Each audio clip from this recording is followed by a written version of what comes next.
Hello, welcome back to the channel uncut with us.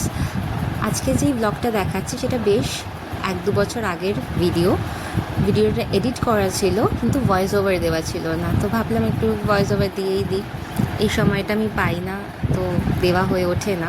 এখানে আমরা দেখতেই পাচ্ছি হাওড়া ব্রিজ। তো যাচ্ছি একটা জায়গায়, সেই জায়গাটা অলরেডি থাম্বনেলে দেখেই নেওয়া হয়েছে, সেটা পুরী। আর বৃষ্টি ভেজা রাস্তা আর গঙ্গার ওপর হাওড়া ব্রিজ। তো এখানে একটু লেট হয়ে গেছিলো আমাদের। তো অর্ণব এখানে একটু তাড়াতাড়ি যাচ্ছিলো ব্যাগ ট্যাগ স্ক্যান করে। এখানে ব্যাগ স্ক্যান করেছিলাম যতটা মনে আছে। নিয়ে আমাদের সকালবেলা ট্রেন ছিল পুরীর জন্যে, বন্দে ভারত।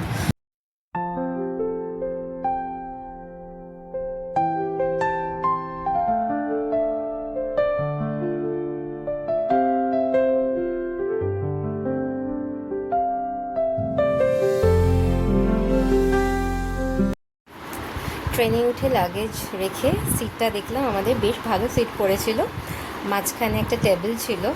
তো ভালোই লাগে না, সিট টেবিল আছে, সেখানে চা রেখে খেতে খেতে বাইরের সিনারি দেখতে দেখতে যাওয়া। আমাদের সাথে যারা কো প্যাসেঞ্জার ছিল আমাদের উল্টো দিকে, তারাও ভীষণ মিষ্টি ছিল, ভীষণ আমরা গল্প করতে করতে গেছি এন্টায়ার জার্নি। প্রথমেই যেটা দিয়ে গেল সেটা নিউজ পেপার, যে কোনো ল্যাঙ্গুয়েজে নিতে পারেন। আমরা একটা হিন্দি আর একটা বাংলা নিয়েছিলাম। তারপরেই নেক্সট দিয়ে গেছে চায় সামগ্রী, টি ব্যাগ, দুধ আর একটু গরম জল, সেটাও দিয়েছিল। ঠিক তার পরপরই দিয়ে গেছে ব্রেকফাস্ট। যেই ব্রেকফাস্টটা আমার ছিল ভেজ ব্রেকফাস্ট, অর্ণবের ছিল নন ভেজ।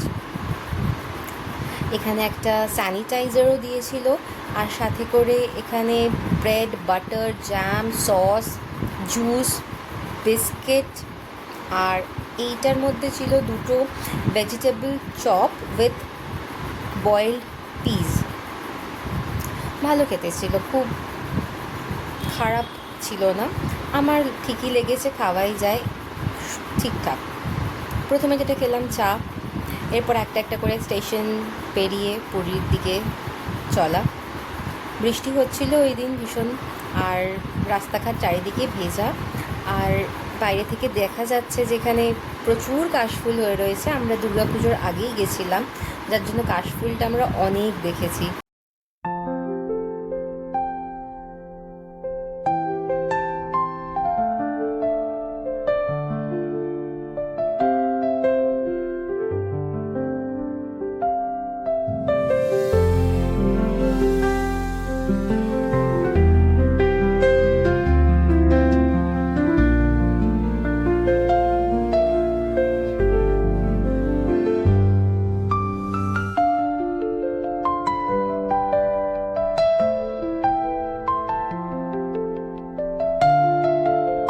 এখন আমরা মহানদীর ওপর দিয়ে যাচ্ছি, বিশাল বড় নদী, আর বেশ কিছু জায়গায় চড়া পড়ে গেছিলো, বর্ষাকালে পুরো জলে ভরা থাকে।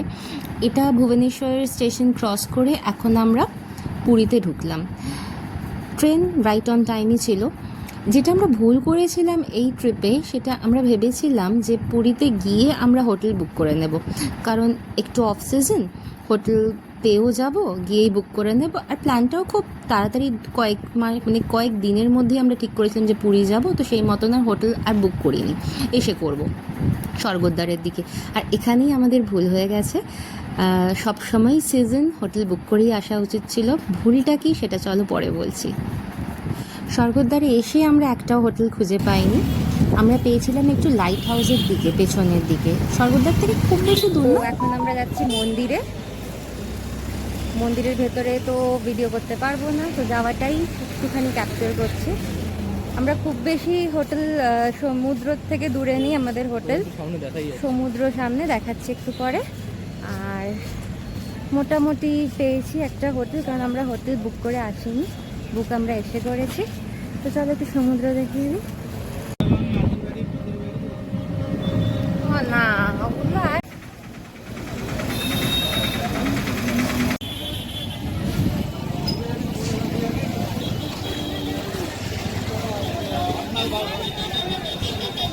আমরা হোটেলে চেক ইন করে খুব তাড়াতাড়ি স্নান টান করে রেডি হয়ে চলে এসেছিলাম এখানে মন্দিরে পুজো দিতে।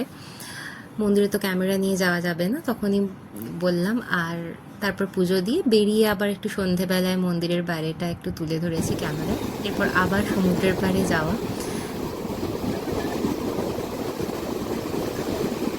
একটু যাই, এগিয়ে যাই।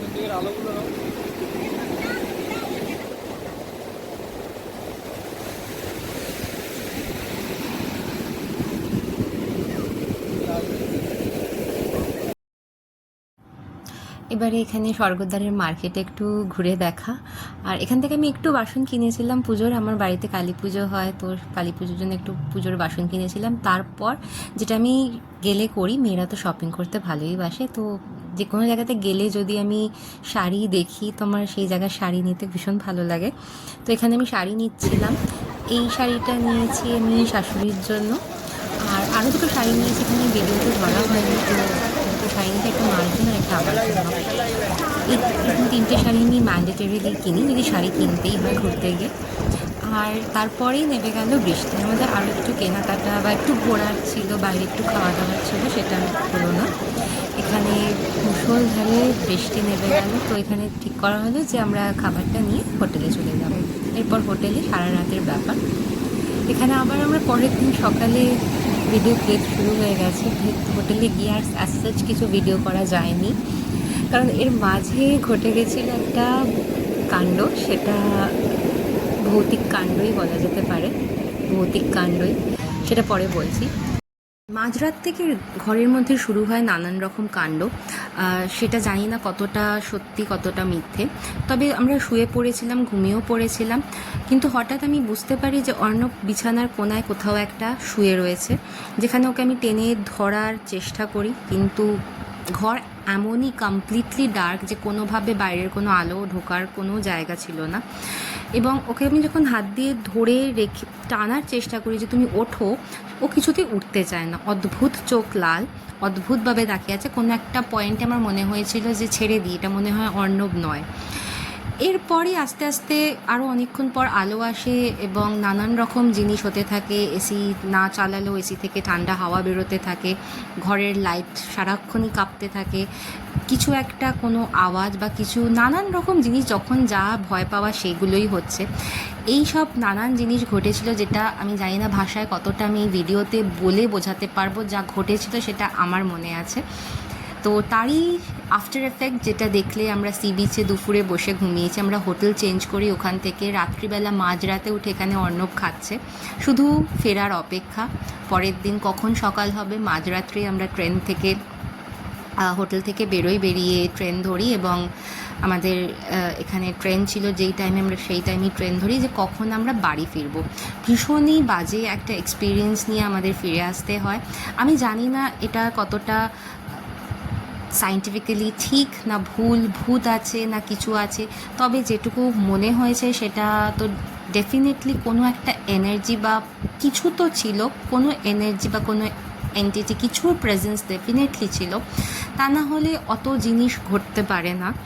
অনেক কিছু ঘটেছে যা একইভাবে বলে ভাষা দিয়ে প্রকাশ করার কোনো জায়গা নেই। যা ঘটেছে সেটা আমার সাথে ঘটেছে বা আমাদের সাথে ঘটেছে। ইভেন যা হয়েছিল সেটার অর্ধেক অর্ণবের এখনও মনে নেই ওর সাথে কী হয়েছে। হোটেলের নাম আমি এখানে নিলাম না, তবে হ্যাঁ, এত আনন্দ করে যাওয়া ফেরাটা ভীষণ দুঃখের সাথে ফিরেছি, খুব ভয়ে নিয়ে ফিরেছি। তবে আবারও যাব, আবারও আসবো, দেখা হবে অন্য কোনো ভিডিওতে। Till then take care, bye, খুব ভালো থেকো।